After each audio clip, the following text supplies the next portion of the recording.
I'm Amanda Lee Sparks Hat, and I'm here with Lucy Cat, who hopefully will not be too distracting. And I want to talk about our limiting beliefs and how, when we change them, they really affect our lives and the kind of power of our unconscious minds. I recently let the cats up on my desk because I was tired of fighting with them. And oh my gosh, I wish I'd never had because now they're always on my desk. So be a good little kitty. You're really cute, Lucy. Okay, so limiting beliefs. They are obviously beliefs that we believe that limit us because we can express, um, we essentially are unlimited beings and we can have anything that we want, but we limit ourselves with our own beliefs. And the really key thing about this is the conscious and unconscious mind. So the conscious mind is kind of like a filter, and if you think about it as like an iceberg, it's the 5% that's above the water line, and the unconscious mind is the rest of it that's under the water.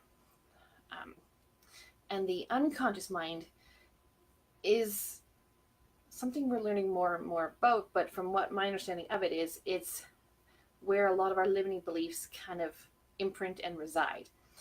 The best way to think of the unconscious mind is it's kind of like a fertile garden plot. It'll just, whatever seeds get planted in it, it'll just make those grow. And seeds are like thoughts. So some of the studies I've read have at different ages, but they're saying up until kind of 7, 8 years old, we don't even have a conscious mind, which is the filter. We just have the unconscious mind, which means as we're growing up, we're just kind of imprinting from all the adults in society around us behaviors and how to be, and these things stay in us as behaviors and ways of being until we change them. And most of the time we don't even know they're there because they're just like at the back of the brain and not, we don't know that they're there. They've been there so long. So kind of how this works, an example that I have is if you were, when you were growing up, if you were like 3 or 4 years old and your grandma came to visit you and your grandma said some kind of disparaging thing about rich people, you would have imprinted something like, grandma doesn't like rich people. I want grandma to like me. I can't be rich. And this would have just stayed there. So anytime then now as an adult, we would put, this belief would still be running us. So if you wanted to be more wealthy, something would happen to put you back in your wealthy comfort, your income comfort zone. So if you would get passed up for the promotion. If you managed to receive a lump sum of money, something would happen that would, like, you'd have your car breakdown or some kind of big expense would show up that would again put you back in that kind of comfort zone of money.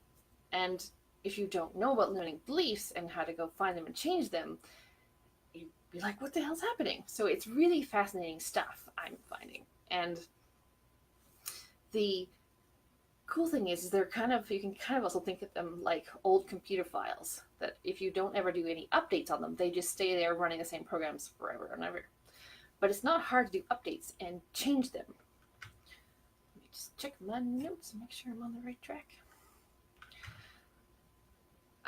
Because a lot of us have stuff like these type of limiting beliefs, making our financial and relationship decisions and all kinds of patterns in our lives that are weird. Like, why do I keep doing that? You generally have a limiting belief. And a belief is just a thought that we keep thinking. And a thought can be changed. It does take a little bit of consistency and practice. You can kind of think of it like going on a fitness journey. So if you've been on a fitness journey to either lose weight or to put on more muscle or whatever your fitness journey is, it's not like you can go into the gym and instantly just lift the heaviest weights. You got to work up to it. And you're going to have days where it's worse or better. It's the same thing with mental training. You're going to be distracted. Meditation is the best, generally the best way for mental training, because we're focusing on our thoughts and we're doing our best to not get sucked into them. And also, like on a fitness journey, it's best to have a little bit of time every day than to do it for a huge chunk of time once a week. So even 5 minutes of daily meditation practice will be helpful over the long term to help us recognize when we're sucked into thoughts and to be able to detach from them much easier. So the other really important point here is if we don't plant seeds, thought seeds in our unconscious mind on purpose, our unconscious mind will just pick up whatever random seeds are floating around out there. Thoughts from people. And most of those are not thoughts we want and beliefs we want imprinted in us, because most people reside a lot of the time on these more kind of neutral to negative frequencies of thought forms. And there's a lot of, I don't have enough, I don't have this, and I want this, and I'm not that yet, that we will just kind of suck in and place. It's similar to that, I know it isn't like an old Indian story where they say you have two wolves inside of you. One is love and one is fear or hate. I can't remember which one it is. One is love and one is not love. And we all have both of these inside of us, and whichever one grows is the one you feed. So you can't really like go digging out these roots of these old beliefs, because what you focus on you get more of. So you want to instead plant good beliefs. If that makes sense. So to change a belief, if you discovered you have a limiting belief, and in the work that I do with this stuff to help people get through their limiting beliefs and find them, 95% of people so far that I've around, most people have a belief that's either I don't deserve it or I'm not worthy. Worthy and deserving are the biggest ones. Most people have some form of these limiting beliefs, and they're often kind of even intertwined. So if you want to change your life by changing your beliefs into non-limiting beliefs, expansive beliefs, usually it's good for people to start. If you don't know what exactly it is, do one with I am completely worthy and deserving. So we want to change the belief. We need to get the new belief statement. And it's important of how we phrase this, because we want to be positive and present tense. So if you, for example, if you have a belief, like I used to have this one of I'm going to run out of money. I discovered this in myself earlier this year, and oh my goodness, guess what? I ran out of money at a point. So what we think in our head is what we vibrate out, and that's how we create in our world. So if you have a limiting belief along the lines of I'm going to run out of money, or any kind of I'm unlovable, or anything like that, we want our new statement to be something to the effect of I am inherently abundant. Abundance is my birthright. I easily receive abundance every day. Something like this that is positive and present tense. You don't want to say I'm not going to run out of money, because the unconscious mind and the universe don't understand negative. So if you try to imprint the belief of I'm not going to run out of money, you're simply just imprinting I'm going to run out of money, which is what we've already got. Does that make sense? So you want to avoid words like not and can't and don't. So some examples of I feel like I'm going to fail at this. If this is some limiting beliefs you have, you want to change that to my success is inevitable. I'm going to run out of money. There is enough for me. I'm not good enough. I am enough. I don't deserve to be rich. I deserve all my dreams, or I deserve to be rich. Who am I to do this? Can change to I'm worthy of my dreams. So you kind of get the flow of what it needs to be for the new belief statement. The really key thing is we want to focus on what we actually want and not on what we don't want, which can be a tricky thing for some people if you're not. We're trained to look at what we don't want, and it takes a little bit of switching around to focus on what we do want instead. So to change a belief and get it through that kind of conscious mind barrier, because the conscious mind is the barrier, and we can hear information and go, no, I don't believe that, and bounce it back out. Or we can say, okay, yeah, and let it in. So we get beliefs re-imprinted in this unconscious mind through repetition. It's not hard to change a limiting belief. It just takes persistence and some time.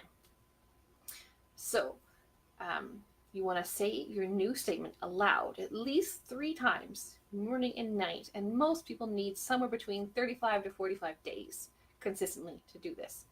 Some people is less. I had the shortest one I've kind of found so far in some free things I've been doing around discovering people's limiting beliefs around money. The shortest one I had was 22 days, and the longest was, I think, 49. So it's got quite a variance. Most people want, when I intuitively get how many days they need to do their particular statement, it's at least 30, somewhere around 33, 35, depending on how intense this belief is and how much you're changing. So you say it out loud because when you say it out loud, your unconscious brain, when we hear our own voice, we take in that information more readily than if we hear another person's voice. So you want to say out loud. If you can be looking at yourself while you're doing it, that's even better because then you're engaging more of your physical senses. And if we're feeling a positive emotion, this really helps to get it imprinted much faster. So the easiest way to do this, even though it makes us feel very silly, is to take our new belief statement and put it to a little kind of like song and dance. As an example, one of my clients found she just was struggling and she kept choosing the really hard, wasn't even seeing any easier solutions, just hard solutions. So her belief statement was, I choose easy. And there is a song that has a chorus. I can't remember what the song is called, but the chorus goes, I want candy. So she took her belief statement and went, I choose easy. I choose easy. So you kind of get that, how it goes. So when we do a little kind of song and dance with our statement, it just tends to put a smile on our face, even though we feel silly doing it. And this will imprint your belief faster. If you can say it more than 3 times, morning and night, like if you put in a noon or a noon and a couple of breaks, it will imprint faster. The other thing to really know as we're going through this stuff, we're changing our paradigm, our kind of worldview, our inner landscape is changing. And when we reach what I've been calling the tipping point, which usually for most people is around about 14 days, kind of 2 weeks, 17 days, somewhere in there, our old paradigms put up a little bit of resistance. So on that day, you either won't see your statement or you won't do it or you'll forget because there'll be this kind of anxiety of something's happening. It's really important to keep going with the statements and to soothe yourself and be like, I'm safe, it's only change, I'm choosing new, it's just your old patterns. Some people have used the word ego here. So it's your old patterns trying to keep you safe still in the old paradigm because it knows it's going away and there's a new paradigm coming. I have 3 handy tips to help you remember when you're changing belief statements. The first is to get a dry erase marker and write your belief statement on your bathroom mirror. I like to do it about just where, when I'm washing my hands, the sink is right above my head as I'm looking at the sink. The best way is to use some kind of reminder app on your phone to Bing morning and Bing at night. That is actually the only way I managed to get through my own belief statements when I've been changing a lot of my limiting beliefs earlier this year, especially when you hit the tipping point, because it's so easy to just forget. The third way is to use post-it notes. So write your new belief on a post-it note and put it somewhere where you'll see it, either in the bathroom, around your computer, or if you look at something particularly when you wake up. So changing a belief is not hard, it just takes persistence. And if you're someone who struggles with persistence and consistency, this is where having a coach really helps. And that's where what I help my clients with. I'm an energy mindset coach. I see energetic patterns on people and I help them get their specific limiting beliefs and we change them and we get rid of these old energy patterns that are in their way and make them feel fantastic, healing up old childhood traumas, old childhood imprints, and really stepping into the fullness of who we are as amazing energetic beings of the universe and going after the things we desire, whatever they may be for you. You can find more about me at sparkthejoy.com and Spark the Joy on Facebook. Thank you so much. Bye.